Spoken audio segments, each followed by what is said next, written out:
areas. There are new occupancy restrictions and more. Here it is. The news about the coronavirus. That's right. The news about the coronavirus. You have to have covering. That's for the safety not just of our staff, but most importantly, our patrons and visitors here to the library. This library will also quarantine returned books for 72 hours to make sure they're COVID-19 free before someone else checks out the book. Experts are warning pet owners to prepare for the 4th of July holiday. Celebration leads to more lost pets than any other day of the year. Experts say July 5th is one of the busiest days at animal shelters because so many pets are scared off from their homes by fireworks. Tomorrow's the 3rd. To help prevent this, experts advise you to keep pets inside your home for the night to decrease the likelihood of them running off when scared. Still ahead, the latest on the push for social justice and change across Ohio. But first, we continue to hear from activists, leaders, and community members about what's brought them to action and how we need to continue to address racial discrimination across our world. In today's Voices for Change, a social worker, an academic, and a mentor to students explains how she and her department work every day to support students in developing leadership skills.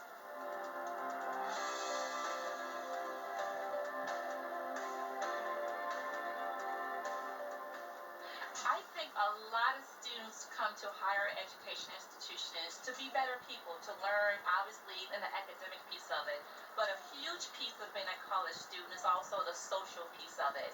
I think that some of the students who come here never put themselves in their minds as future leaders, but they find themselves naturally in a position to be an advocate, an activist, or a leader, especially students who are racially minoritized. They come to predominantly white institutions, some of them for the very first time, in terms of statistics being outnumbered, so to speak, and they find themselves in positions where they need to speak up, speak out, and advocate for changes. So I think the Office of Diversity and Inclusion does an excellent job of supporting our student leaders and advocates and activists and helping them to find their voice and to come together and unify around important issues that matter to them. I know that students are rallying around one another, they're supporting one another, and they want changes on this campus so that all students can feel comfortable and accepted and included. President Drake has declared and agreed with others that racism is a public health crisis. It then allows institutions to direct energies, resources to address racism in a very structural, systemic kind of way. And when I say address it systemically, I'm talking about with the 5 Ps: practices, policies, positions, processes, and procedures. This is an urgent matter. This is an emergency room situation, and we need to be expeditious in how we conduct our affairs to address racism.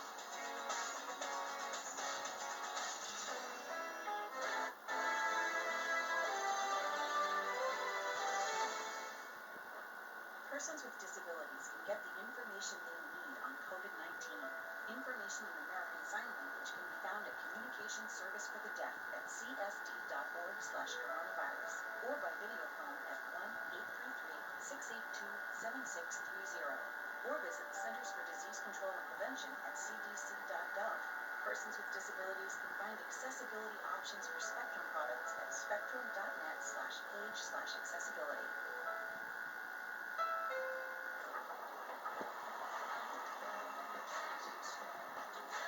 Redesigned CR-V comes with a turbocharged engine standard. And every CR-V comes with Honda Sensing. Because you never know. Fun to drive wherever you go. The redesigned CR-V, best-selling CUV over the last decade. Get a great deal on the CR-V, a KBB.com 2020 Best Buy Award winner. Visit your Honda dealer today. You didn't just start a business. You created a community. America's most trusted media partner is ready to help you rebuild. Get a free commercial and a 50% match on your investment to put it on TV. We are Spectrum Reach, and together we will rebuild. Driven to bring decision makers together and committed to elevating discussion and debate. Your community, your state, your show. In Focus with Mike Kallmeyer, Sunday mornings at 10:30 on Spectrum News 1. Exclusively on Spectrum. Maybe I'll run for president, maybe I won't, but I will tell you that I'm not going to go away. I don't think Michigan can become the Michigan of old.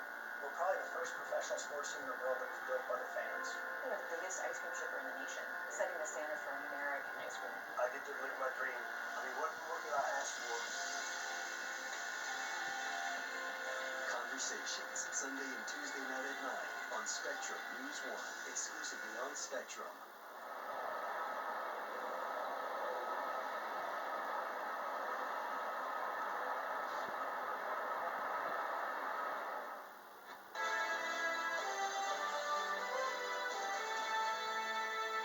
Welcome back. Thanks for being with us here on Spectrum News 1. I'm Mary Lee Melendez. More Ohio cities joined the ranks of face mask mandates. Columbus Mayor Andrew Ginther announcing the requirement for all public places.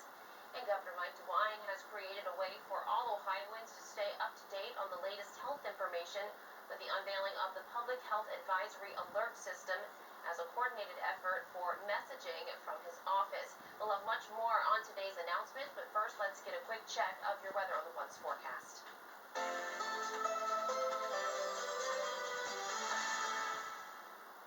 High heat continues to be our big weather story heading into the long holiday weekend.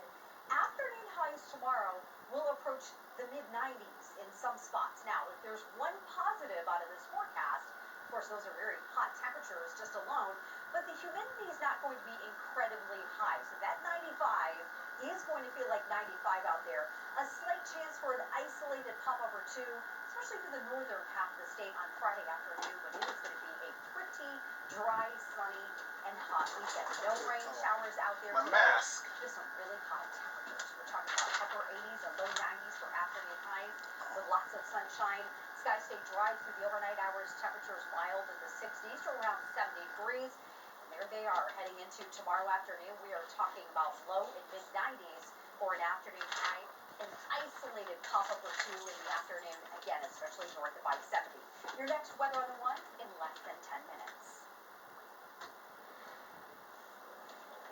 I'm Molly Martinez at the State House, where Thursday Governor Mike DeWine is rolling out 7 new metrics for tracking this virus. Those include case counts, the number of increased case counts, the number of increased hospitalizations, and this will all go into a color-coded system that will rank counties and just how perilous their conditions are dealing with COVID-19. While this seems to be a better system for tracking the virus, in terms of preventing the virus, he is still a little reticent to take concrete steps. Instead, he's putting the onus of action onto local mayors. That being said, today, Columbus Mayor Andrew Ginther signed an executive order requiring face masks within city limits. Mayor Nan Whaley also did a similar thing. So he's really putting the pressure on local governments, and he is hesitant to make any sort of all-call or rollback our reopening. This as our case counts begin to soar by the thousands daily. The other big piece of information today deals with school openings. My very talented colleague, Tunisha Johnson, will be covering that later in the hour. We hope you stay with us. We're going to have way more coming up at the State House. Molly Martinez, Spectrum News. Columbus Mayor Andrew Ginther signing an executive order mandating the use of facial coverings while in public places inside the Columbus city limits. That announcement follows Wednesday's largest jump in COVID-19 cases since April. Ginther says it's up to everyone to help control the spread of the virus. I know masks are uncomfortable. I know, especially on days like these, they're hot. And friends, I know we are fatigued from months of fighting the spread of COVID-19. But we cannot let up now. Ginther's executive order goes into effect Friday and requires facial coverings at all retail establishments, salons, tattoo parlors, and restaurants for staff and customers when a customer is not eating. A high school principal is now speaking out, admitting he used racial slurs. It was in response to a string of posts from students sharing their own experiences with discrimination. Spectrum News 1 reporter Sheena Elsie shows you the posts and what the district in Southwest Ohio is doing about it. They crushed my locker door into my hands and yelled the N-word at me, one student wrote. I heard people say I should go back to the border because I'm Hispanic, said another. You're an Asian American. You're gonna get made fun of, a student writes. There are 144 posts like this from unnamed students and former students in a newly formed Instagram page called Dear KLSD for King's Local School District in Southwest Ohio. The posts tell how students were discriminated against, called racial slurs, or treated unfairly. And many times, students write, there was little or no action taken by school leaders. In fact, students say it was school leaders where some of the racial slurs were coming from. And I'm very sorry. And I realize how racially tone deaf I was. In response to the posts, the King's High School principal admitted in an apology video he was one of them. On 2 occasions, as I informed the staff of a racist post from one of our students, and as I objected to the playing of songs which were to be considered for a pep rally, I used the very word that I was denouncing. He used the racial slur back in 2018. The district took no disciplinary action, but the superintendent says the district has taken steps to change. In a statement, he says they've read every student's posts, and the Diversity and Inclusion Task Force has been working to address these issues for the last 3 years, including diversity training for staff and including more diversity in the curriculum and staff makeup. According to recent reports, the high school is made up of 88% white students, 12% minorities, many of whom wrote those posts about discrimination, saying school leaders need to be held responsible. The principal says he's starting with himself. The shame that I brought to myself, my family, and my community burdens me. And if I'm ever going to lead this school district the way that it needs, I need to hold myself accountable, and I need to apologize authentically for the mistakes that I have made. I'm Sheena Elsie for Spectrum News. As people all across the country are calling for racial justice and equality, organizations are rallying behind and showing support. Spectrum News 1 reporter Cameron Nelson explains how one Cincinnati area arts agency's newest grant is helping a Black art organization grow. Since 1949, ArtsWave has helped support and promote Cincinnati area arts organizations through grant money from its community arts campaign. But ArtsWave President and CEO Alicia Kittner says over the years they have found that not everyone has a chance of receiving this funding. We realized that in order to grow the capacity of our Black-led organization, we had to make our funding pool less competitive. So this year they created an African American arts grant to help Black arts organizations expand their impact. On June 19th, they announced that they raised over $255,000 for the grant, which will help support close to 20 different Black art organizations. They are not funded as consistently as we need them to be in order to help them grow. So we wanted to make it a dedicated resource pool. This was the first year, but it will continue into the future.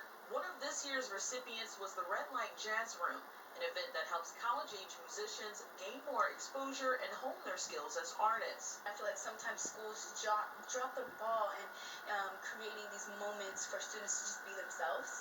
And so Red Light Jazz Room became like this like modern day church, like this like sanctuary where people could just come and let loose and go crazy and try notes that they never tried in school before. Red Light Jazz Room founder Lex Nicole started this event over 3 years ago, and it quickly blossomed. I honestly didn't know what to expect when it started, but it turned into something so beautiful, something beyond me, something beyond the title, and that was, I think, like ultimately just like my goal is like how can I do something that's going to leave a mark in the city. And leaving a mark in the city is something that Nicole hopes to make happen through this grant money. I want to be able to help not only myself expand my capacities, but help the artists expand their capacity.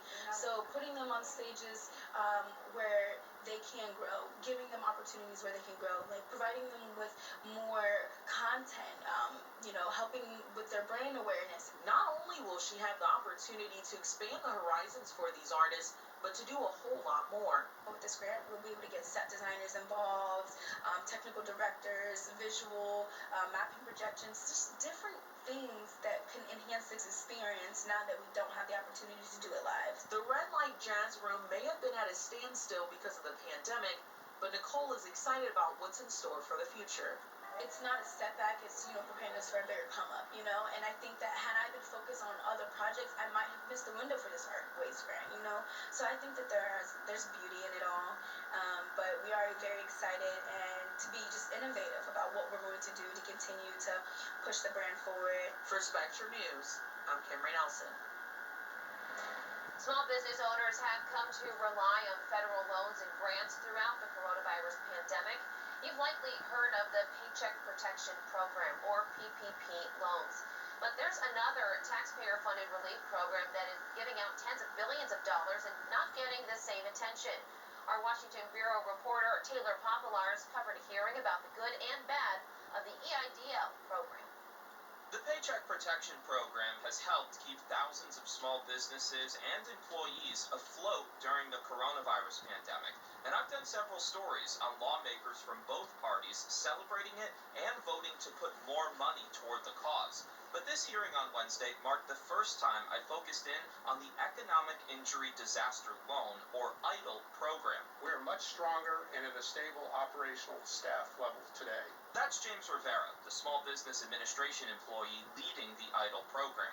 While one form of these loans has long existed for businesses and communities hit by natural disasters, a new version was created back in March strictly for coronavirus. To date, over 2 million COVID EIDL loans have been given out, worth nearly $130 billion. In Ohio, 45,000 loans have been processed, totaling over $2.6 billion. Rivera testified that his team is finally getting in a groove after staffing up and temporarily shutting down the application portal several times to get caught up. But bipartisan frustration with the EIDL program was on display Wednesday. When small business owners are left with limited information, common everyday business decisions become difficult. Ohio Congressman Steve Chabot is the top Republican on the House Small Business Committee. As he's visited businesses in his district, he said many owners have complained about a lack of communication from the SBA, specifically about the status of loans and the amount a business may get. The Democratic chair of the committee, Nydia Velázquez, said there's also been confusion because loans of up to $2 million are available, but many business owners were told they could only get $150,000.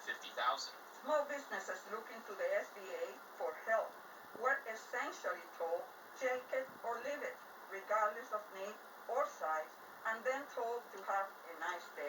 Rivera said the average EIDL loan has been $61,000, and there's a reason most businesses qualify